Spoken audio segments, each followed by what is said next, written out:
Welcome back to another episode of the Course Creation Incubator. I'm your host, Gina Onativia. I'm here to help you build your course, pep talk you a little bit so that you could truly believe that you are a course creator. You can get a program out there, welcome your students, build up your course business. I believe in you.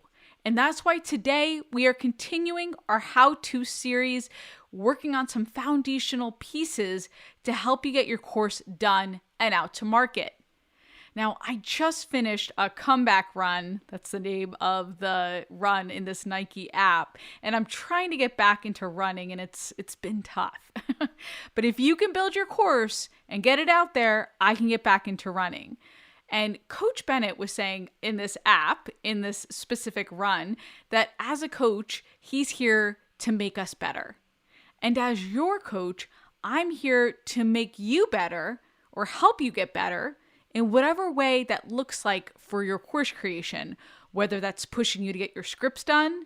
And by the way, hopefully you listened to the last episode where I give you that 7-step structure to get your scripts done.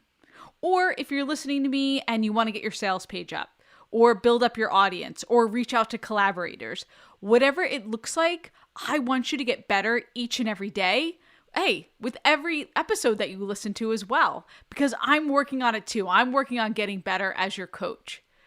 Today, as part 2 of our how-to series, I want to talk about how you can get better with content, specifically getting your content done more efficiently.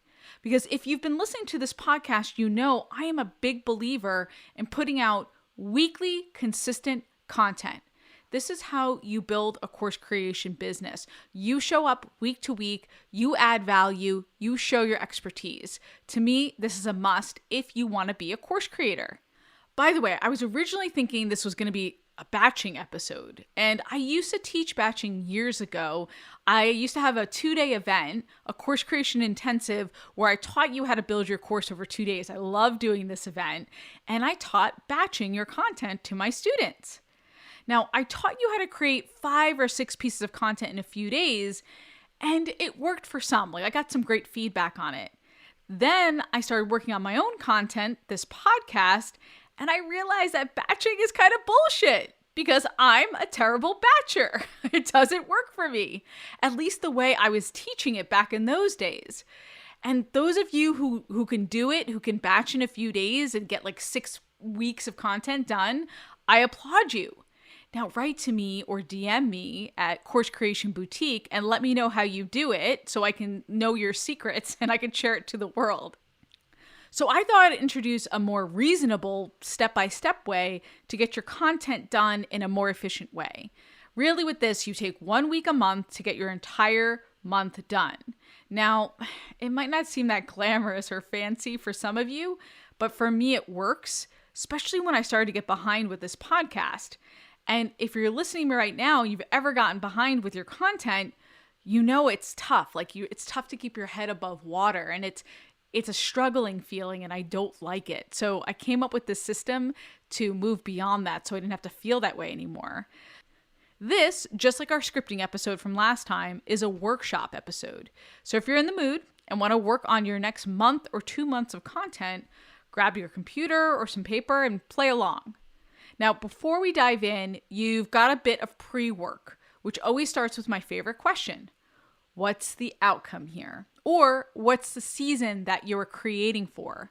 In other words, is this a promotional time where you're putting out your own course? Maybe you're being an affiliate for another course, or you're putting out a workshop.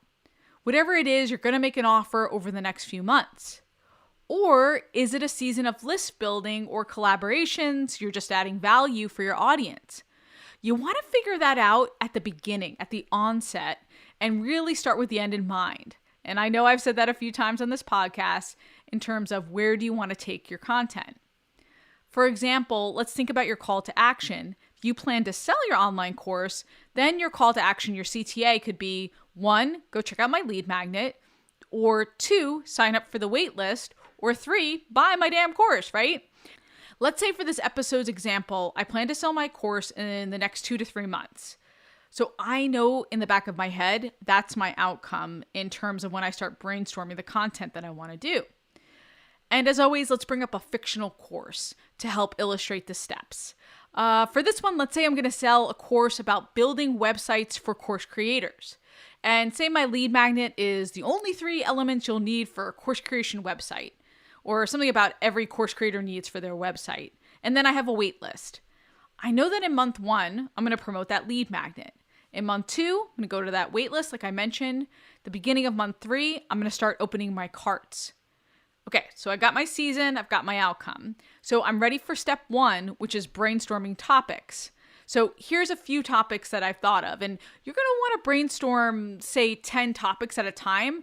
It took me 5 minutes to brainstorm these. So here's some examples. New website trends for course creators. That could be a blog.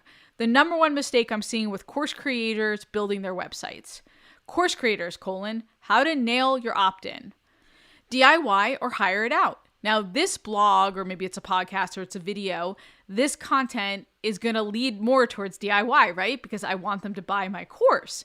So this would be a really great blog or podcast or video as a run-up directly before carts open. Another article or another piece could be about how to measure your site's effectiveness.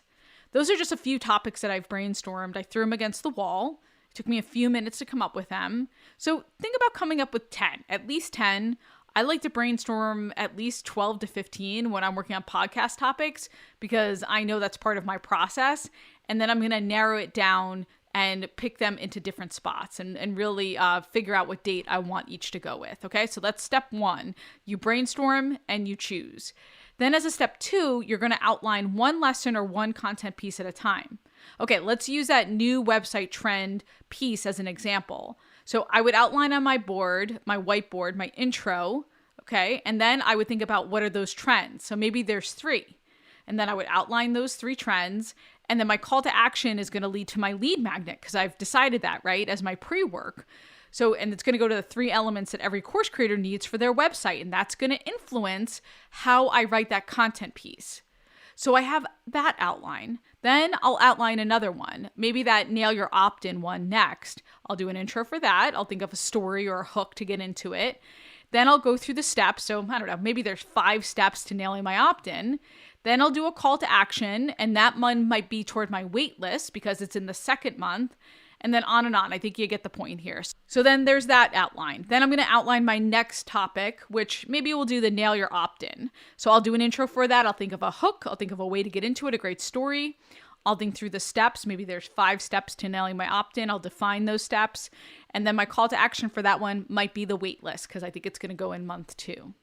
So on and on. I think you get the gist of how you create those outlines. Now, why do I do these outlines? Why do I whiteboard? Because it's way easier for me to download scripts if I have these triggers. I know, for example, I have those 3 steps, so I can speak to those 3 steps because they're right in front of me. I'm very visual. So even though I'm downloading audio, I need the visual to speak to. I can print it out. I can look at my whiteboard, whatever it is, I need it in front of me. So for this episode, I wrote down the steps and I gave myself little notes for each. So when it came time to get on the treadmill and record my scripts, I had those notes at the ready to trigger me. Then step 3, I already stole my thunder a little bit, but I'll download on the treadmill and I'll get a couple of done while I'm on there. And download just means you're speaking your scripts or blogs or podcasts or videos, whatever it is, out loud. Now, this is what Tony Robbins used to do with us content developers all of the time. I get into a flow with my thoughts, especially when I'm moving on the treadmill, and I'm a lot less critical when I'm downloading. As a reminder, you don't have to get it done perfectly the first time. It's about getting your ideas out there so then you can move on to a final version. I'll try to download 2 at a time. So yes, that means 2 different trips to the treadmill. Or maybe I'll take a break and get back on there. Now, some of you will do this step differently. You'll just start writing. You'll sit down and write instead of downloading. You'll type up word for word scripts. And I do that too, depending on how the mood strikes me, but I'm usually about 80-20. 80 download, 20 scripting. Now, the final stage of the script is sending in those recordings. I record on the Rev app, so it makes it super easy to send out to get transcribed. And I get the full transcription versus the automated transcription, if you guys know Rev, because I want a word for word script as much as possible. So I do spring for that extra cost. However, use the service that works for you. I know there's cheaper ones out there. I just like Rev. I like the ease of use with the app. Then as a step 4, I'll edit and refine. I am lucky enough that I have someone on my team, the amazing Becky, to check my scripts. Now, you can ask a spouse, a friend, or a colleague to check them if you can't afford someone yet. I have found that it is so valuable to have another set of eyes on these scripts to make sure that what I'm saying is of true value to you guys. As part of this process, I'm really checking for a few things. 1, does it flow? Does it build? 2, is it clear, or did I jump around? Am I confusing? And then 3, did I explain enough? Because I have a habit of not going into enough detail, and Becky is great at asking me questions to pull out more of the content to help me remember that some of you are working on this for the first time. You're just starting out as course creators. So let's take a step back and start with the fundamentals. And sometimes I forget that. So I got to check myself. Becky keeps me in check too. It's great to have that extra layer for you. And then, of course, step 5, you're going to record if it's a podcast or a video, or you're going to publish if it's a blog, or you're going to set it up in the back end to publish for a future date. That's overall the way that I do it, that I create my content. So if you think about in terms of a planning calendar, I can get 4 done in 1 week. So I think in terms of Sunday through Saturday, and yes, I do work on this podcast over the weekend because I love doing it and it does not feel like work. So on Sundays, for example, I'll brainstorm the topics. I'll think about my season, my outcome, my call to actions. I'll brainstorm my topics. I'll usually come up with at least 2 outlines and downloads. Then on Monday, I try to do 2 more outlines or downloads, and I might have to wait until Tuesday. Then I'll get them transcribed.